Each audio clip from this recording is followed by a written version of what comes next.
from Los Angeles, it's your weekly news report for both of the two Americas. It's Conservatively Unplugged with Judd Dunning.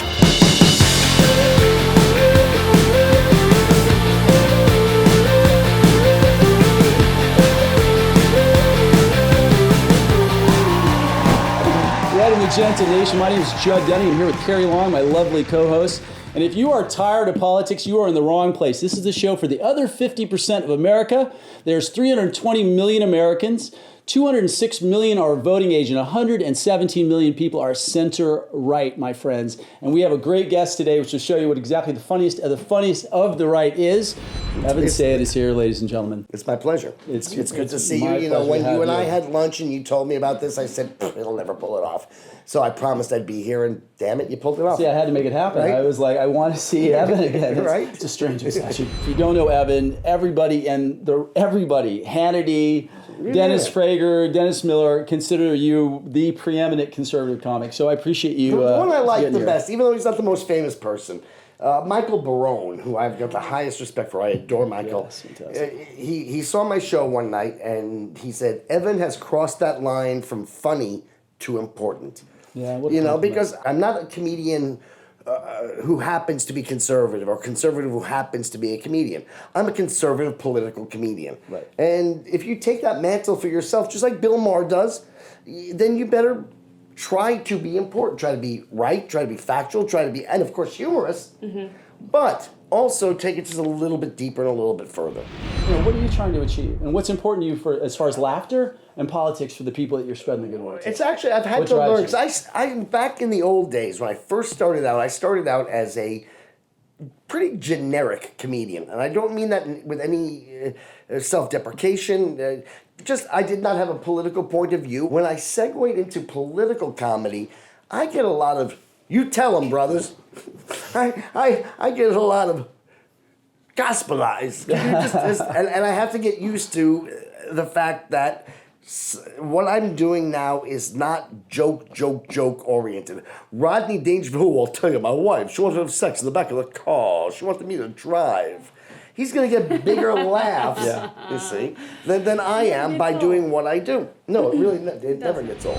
One of the things I really take pride in is hitting people with a punchline that is so overwhelmingly obvious in opposition to what the conventional wisdom is. Right. So I make the argument, liberals love to say that America is successful because we're imperialists, that we steal other people's resources, that we steal, and we're successful because we are only 8% of the world's population, but we use 22% of the world's energy. To which I say, of course we do. We have plugs. Back after I left stand-up as a touring comedian, because my kid was born, I didn't want to be on the road so much, right. I started writing TV shows.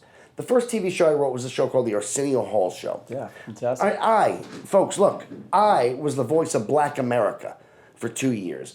I wrote a show called Politically Incorrect with Bill Maher. I wrote a show called Win Ben Stein's Money, as conservative, as liberal as you can get. Amazing. Why was I able to write for all these different people? Because a joke is a joke. All right, so even now, as a conservative, a joke is a joke. When liberals go, well, they're just not funny. What happened between the day that I realized taxes are taking money from people who work for it and giving it to people who don't, and now that I'm a conservative, I don't know how to write a joke? It's ludicrous. Of course, so I still know how to write a joke. And the only difference is now my sense of humor comes from pointing out the foibles of the left, and the left hates it. Because the left has no sense of humor about themselves. We can laugh at ourselves. Left can't laugh at themselves for a very simple reason. We don't like jokes where they make fun of our God. We don't like, it's blasphemous. We don't like it. Well, because they are their own gods.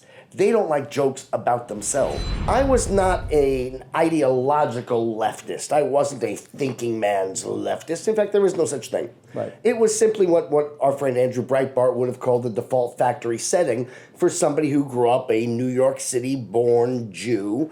I knew what liberals know. I knew Democrats are good and Republicans are evil. Right. I know I'm good, so I must be a Democrat. I know liberals like peace and Republicans like war because they're war, they're filled with phobias, and I knew that I liked peace, so I must be a Democrat. Yeah. You know, Democrats like air, Republicans hate the air, and we hate the air. We hate air and we hate water, and I love air and I love water, so I must be a Democrat. All right? But even as a brain-dead liberal, right. which is what there is no other kind of liberal than an uppercase L. There's a lowercase L liberal, which was John F. Kennedy. But John Kennedy would be despised by today's Democrat. Ask not what your country can do for you. What's the Democratic Party about? Demand that your country do everything for you. And you'll notice nobody grows up to become a liberal. You start as a liberal and never grow up, or you start as a liberal and you grow up and become a conservative. Look how many people have become conservatives. Me, Dennis Miller, Dennis Prager, David Horowitz. Go down the line. You can't name a single person in your life who grew up a conservative and said, you know what? As I've learned more, as I've become smarter, as I've experienced more, conservatism is wrong. It's liberalism. Liberals remain the kindergarten of Eden. Which we're coming to. How the modern liberal thinks. The modern liberal is morally and intellectually retarded at the level of the 5-year-old child. Thinking has been outlawed by the modern liberal movement. It's been deemed to be a hate crime. Here's the thinking behind the outlawing of thinking. Anything that you believe, anything that you believe, anything that I believe, anything the crew believes, anything anybody believes is going to have been so tainted by your personal prejudices. The fact that you're white, the fact that you're a male, the fact that you're a female, the fact that you're tall, the fact that you're short, the fact that anything you believe is going to be so tainted by your personal prejudices that the only way not to be a bigot is to never think at all. Liberals do not think. I differentiate in the book, I differentiate between intellect and intellectualizing. Liberals intellectualize. Well, there must be racism, so therefore there's a microaggression. They just make things up to prove what it is they need to believe. Why do they need to believe there's racism? Because if there's not racism, then maybe some cultures are better than others. Maybe having your pants pulled up with a belt on. Maybe marrying the woman you impregnate. Maybe not having an abortion. maybe these things maybe gangster rap is destructive. But liberals aren't allowed to believe that because that might just be their prejudices. Yeah. So therefore, not only must they deny the obvious, but they must then invent excuses for failure. We get that the better exists, that America is in fact exceptional, and we seek to conserve the things that make us exceptional. That's why we call ourselves conservatives. All the way on the other side are the brain-dead, hate America always liberals who are willing, like Rosie O'Donnell. There's nothing you can do about her. But then there's a huge group in the middle. I would say the overwhelming majority of people who vote Democrat. And then something big changes it for them. One thing. Yeah. For me, it was the reaction to 9/11. To some, it was Benghazi. You're not going to change them with your arguments. They need that pinprick to let the light in. They live in this cave. All right, where they've been told the entire world is what we tell you it is. And they've never had any other experience. But once a piece of light comes in from outside, they might not know what's out there, but they know they've been lied to. There is something out there. So when you write it, Judd. Come on, that was genius. It was genius. Jeez. It was genius. I was reveling. It was. Yeah, what do I fantastic. care? Look at that. What they always think I'm a genius when they're married. It's pretty easy once you get the first two laws of what people call the unified field theory of liberalism. The first law is the modern liberal. It's anyone born after World War II, getting worse with each successive generation.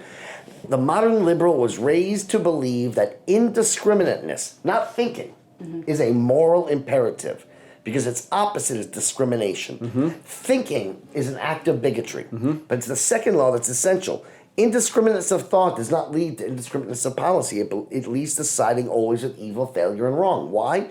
Because if no culture, if no religion, if no form of governance, if no behavior, if no marital status, if nothing is better than anything else, then success is unjust. Why do they hate the most that which is the most exceptional? Human life, God, Israel, America, Western civilization, Judeo-Christianity, everything that is good and right and successful they despise, and everything that is evil, failed, and wrong, like Michael Brown, like Islamic fascism, they champion to the utmost. I was a reluctant Republican. I then became a strong Republican. Exactly. I then became a reluctant conservative. Then I became a strong conservative. Therefore, I trust you. That is I look for people. Well, good, because I've had my hand on your knee the whole time. Well, I trusted you. But I do trust people that doubt themselves, and that's the beauty of conservatives. Liberals don't doubt themselves. Liberals don't doubt themselves. Either you agree with them or you're evil. Right. That's either you blindly support Obama's healthcare scheme. They don't even know what's in it. Right. Nobody has read it. Nancy Pelosi herself says we'll have to enact it before you even know what's in it. Midnight deals where they bought off the Louisiana Purchase and the Cornhusker kickback, and they don't care. Either you agree with this or you hate health. Right. Either you agree with their open border policy or you hate Mexicans. They're either you buy into the global warming nonsense or you hate the air. All right? There is absolutely nothing in which they question themselves and have not questioned themselves since they're 5 years old. The kindergarten of Eden, how the modern liberal thinks, and why he's convinced that ignorance is bliss. Because the kindergarten of Eden could be anything. Right. It is the definitive explanation as to why good, decent, loving, caring, generous people that we all know, our cousins, our aunts, our neighbors, our colleagues, why it is they reject the facts. Look at Michael Brown in Ferguson. The facts are overwhelmingly obvious, why they reject reason and logic, and that invariably leads them to side with evil, failure, and wrong.